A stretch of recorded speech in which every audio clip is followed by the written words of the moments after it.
오늘 아침 뉴스 연구소. 오늘 아침 뉴스의 맥을 짚어드리는 시간 뉴스 연구소. 오늘도 두 분의 연구위원 함께합니다. CBS 김광일 기자, 뉴스톱 김준일 대표, 어서 오십시오. 안녕하세요. 첫 번째 뉴스 어디로 갈까요? 우상호 비대위원장. 민주당의 신임 비대위원장 우상호 의원으로 선출이 됐습니다. 의원총회 어제 오후에 있었는데 여기서 우상호 의원으로 정했습니다. 네. 이견 없이 만장일치였다 뭐라고 설명을 하고요. 뭐 이제 당무위, 중앙위 뭐 이런 추인 절차가 좀 남긴 했지만 그게 뭐 문제가 되진 않을 것 같습니다. 사실상 확정이라고 볼 수가 있을 것 같고요.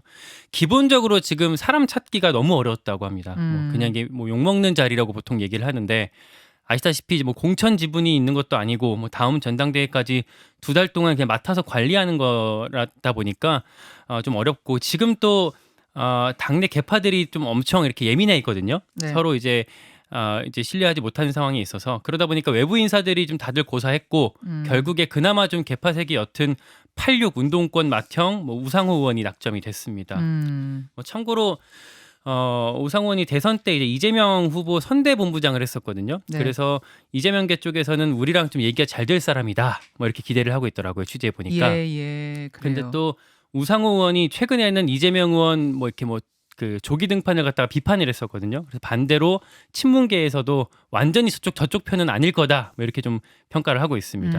그리고 또 민주당에서는 뭐 상호형이라고 좀 통하거든요. 우상호 의원이. 두루두루 원만한 거죠. 네, 뭐 의원들이나 기자들이나 안 친한 사람이 없을 정도로 뭐 네. 그런 소통 능력이 있고 뭐 갈등 조정 능력이 있어서 그런 것들이 좀 높게 평가됐다고 합니다. 네, 그래요.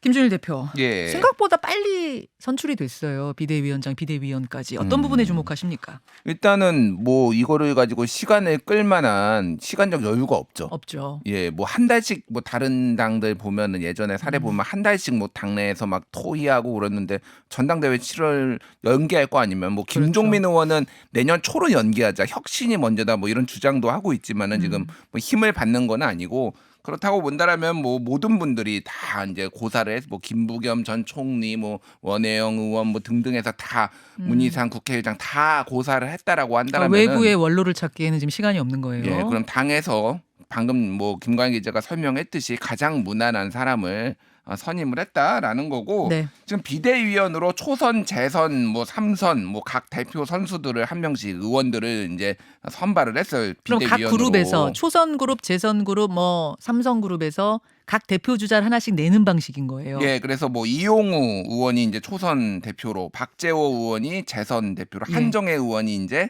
삼선 환경부 대표로. 장관이었죠. 삼선 이제 뭐 대표로 이제 추인이 됐고 원외 인사로는 김현정 원외위원장 협의회장. 어제 그래서 전화를 많이 받았어요. 언제? 저 아닙니다. 언제 비대위원장 가셨냐고. 이분은 지난 총선에도 출마했었던 그 평택 지역의 예. 원외 협의회장이죠. 당협위원장. 가장 중요한 건 남자입니다. 성별이 다릅니다. 근데 이제 문제는 이런 거예요. 이분들을 가지고 되게 합리적인 분들이 들어갔다, 뭐 중도파가 들어갔다 그랬는데 그럼 이분들을 가지고 혁신이 되겠느냐 첫 번째. 예. 그게 문제고 소위 말해서 이제 586 용태론을 포함해서 누군가가 책임을 져야 된다 이런 얘기들이 나왔는데 이게 이제 부합하는 인사냐. 586 우상호 의원이 거기에 부합하느냐. 예, 뭐 그런 얘기들도 있죠. 그리고 뭐 사실 아까 선대본부장까지 했는데 그럼 이번 선거에서 또 책임론, 뭐 이제 대선 지선 평가를 같이 해야 되는데 그러면 엄정한 공정한 평가가 될 것이냐 뭐 이런 우려들이 나오고 있는 상황입니다. 다만 우상호 의원은 이미 불출마를 선언했잖아요. 일찌감치.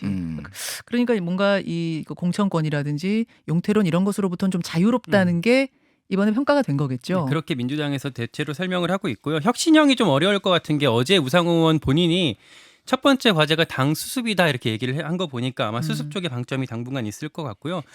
근데도 좀 이제 비대위가 앞으로 좀 쉽지는 않습니다. 뭐 당장의 과제가 대선 지선했던 걸 평가하는 거 그리고 다가올 전당대회 네. 룰을 결정하는 게 있거든요.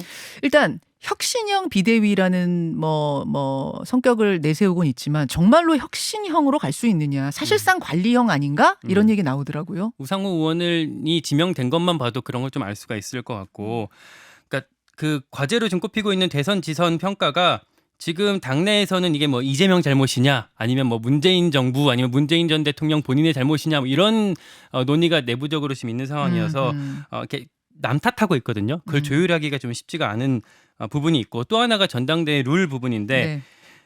권리당원 비중을 높이고 대의원 비중 낮추자 이게 지금 이재명 그쪽의 요구거든요. 네. 근데 대의원이 이제 의원 조직에서 대의원들을 이게 꽂아 넣을 수 있는 그런 구조가 있어서 지금 기존의 의원들이 좀 유리하다 뭐 이런 얘기예요. 그러니까 주류 기득권이 유리하다. 네.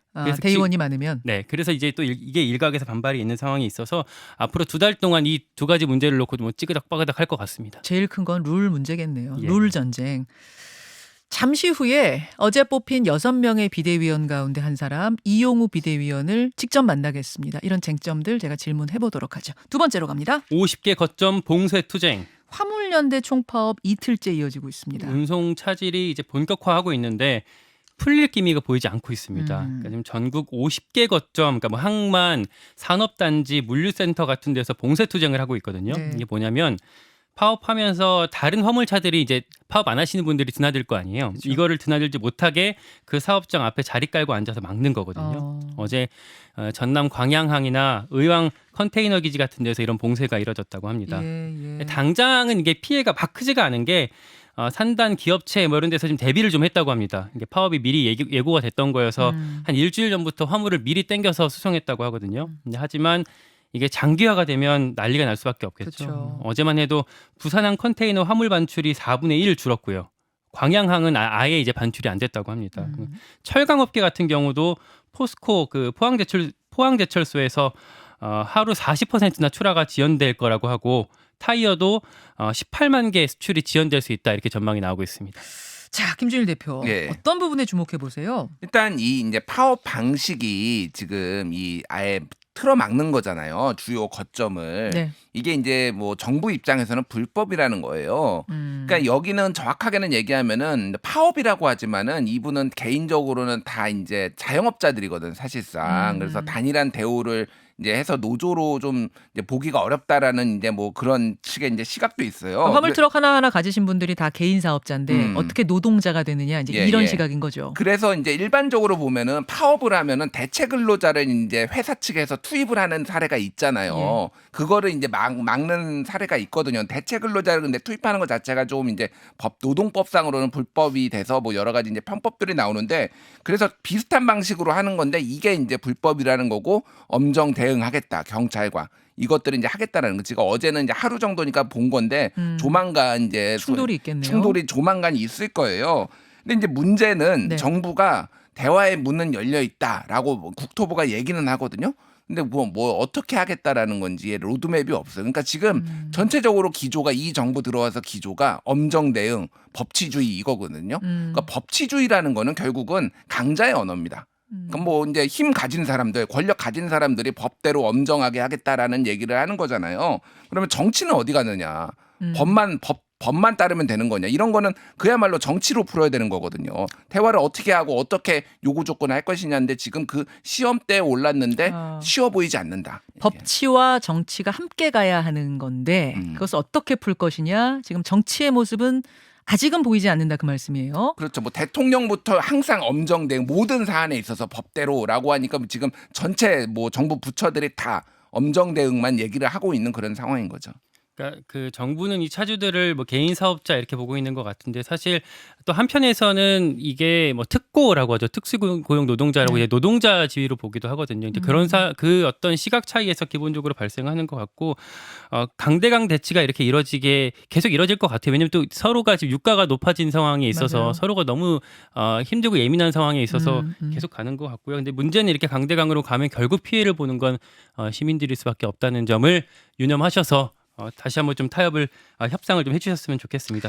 자, 마지막으로 갑니다. 핵실험 임박했나? 네, 북한이 7차 핵실험에 조만간 나설 거다 이런 관측이 점점 구체화돼서 나오고 있어요. 나오기 처음 시작됐던 게 한 석 달 정도가 됐거든요. 예. 그러니까 풍계리 실험장에서 굴착 정황이 처음 확인된 이후에 이런 얘기가 나오기 시작했는데 이제는 뭐 기정사실화된 것 같고 하냐 마냐가 아니라 이제 언제냐에 관심이 집중되고 있습니다.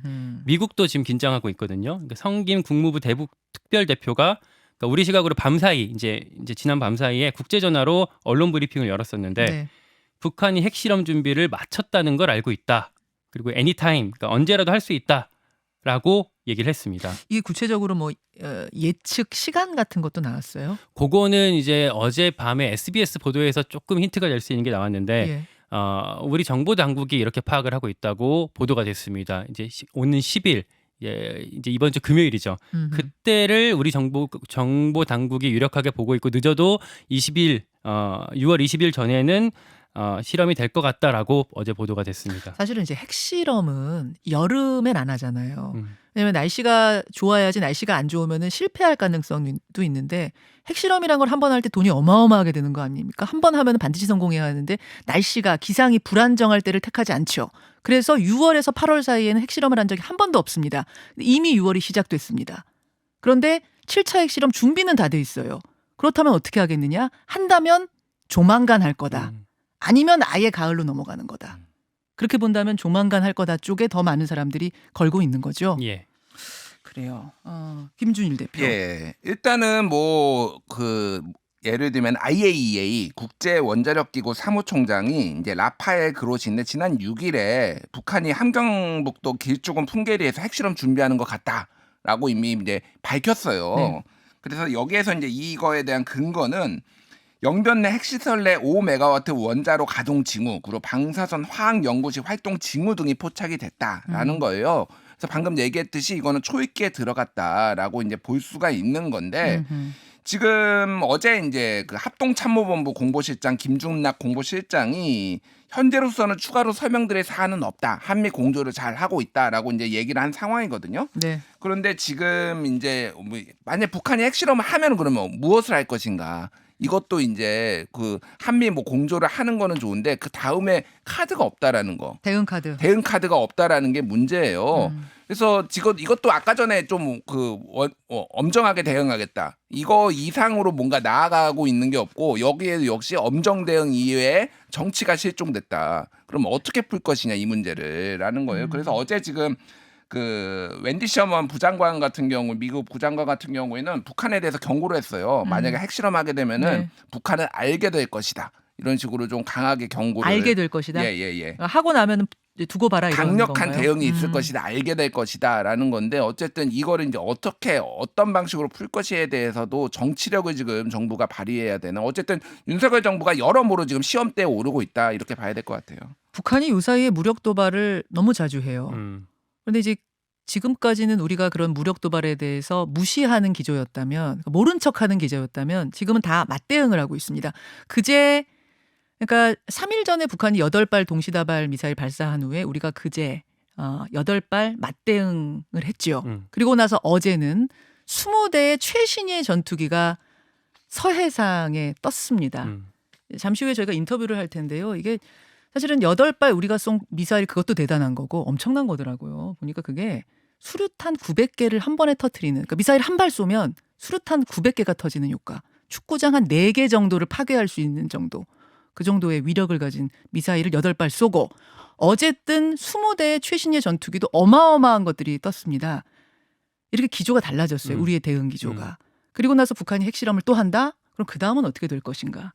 이런 것들에 대한 고민이 좀 필요합니다. 어제 그래서 우리 전투기도 떴지만 한미 전투기가 어제 같이 뜬 거였거든요. 그렇죠. 주한미군 F-16이 같이 떴었고, 그리고 어제 말씀하셨던 그 웬디 셔먼 부장관이 했던 말 중에 북한이 그렇게 핵실험하게 되면 전 세계가 같이 대응할 거다.